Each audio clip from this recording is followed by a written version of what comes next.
Nutrition can't make an average athlete elite, but what it can do is make an elite athlete average. So I just got done doing a piece in Men's Health magazine about how the athletes ate in the Olympic Village. And what I thought was super interesting was three key things that each of us can literally do on a day to day basis. Now, I want to give you a little bit of perspective. They're in Italy, so it is going to be carb heavy, but for them, they understood that carbs needed to be the base layer. It was a part of literally every single meal that they were able to consume. And generally speaking, when you're working with someone as a sports dietitian like myself, you are making sure that you guide them on principles. Now, if you're someone who is barely getting into the mix or maybe one workout a day, this is possibly what your plate can look like. Now, if you are someone who is getting into a two a day, or maybe your workout is a little bit more than an hour, this is a guide that you can use.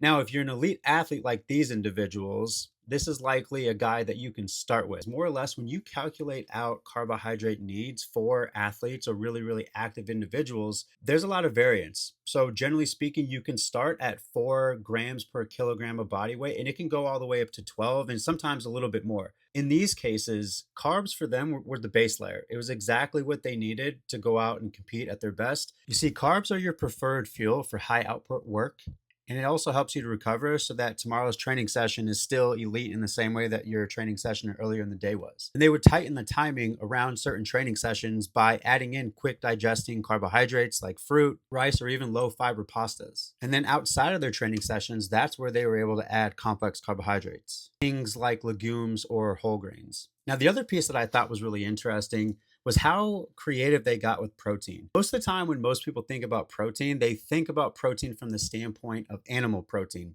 3 to 5 ounces, you need to hit your protein goal. But for them, and this is where I think this is the big kicker, they didn't have access to 4 to 7 ounces of chicken or salmon. What they had was Parmesan cheese, which, by the way, did you know per 100 grams, it's 34 grams of protein. I don't know why I knew that. I know I saw it on the internet, but now I had to believe it because I freaking looked it up. But because they had to be creative, they had to add in things like lentils, things like your Parmesan cheese, getting yogurt when they could, and then getting protein when they could. And I think that right there is a real signifier of someone who understands food.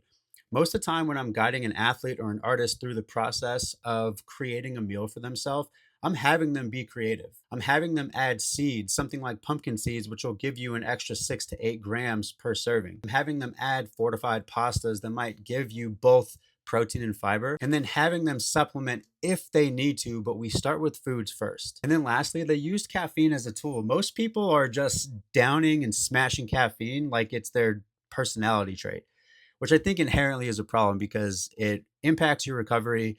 Because in most cases, most athletes, it's going to take about 10 hours for your body to fully metabolize caffeine. And if you're just consistently smashing caffeine throughout the day with a 4 to 6 hour half life, that's going to take a little bit of time for it to completely get out of your system. So, what was their tool? They used it specifically around training. And in order to do so, you have to build some sort of caffeine strategy. Now, there's a little bit of nuance from the standpoint of calculations and what is efficient. So, I would tell you to work with your sports dietitian so that you can actually get some sort of protocol for you. And while I was gathering a lot of these answers to these questions, I think one of the things that really spoke to me was this athlete mindset and concept that a lot of us can take if you are training for something that you really, really care about. And it goes like this: when you're choosing meals or balancing meals or building a plate. You go feel first, taste second, and third, you go variety by trying new foods.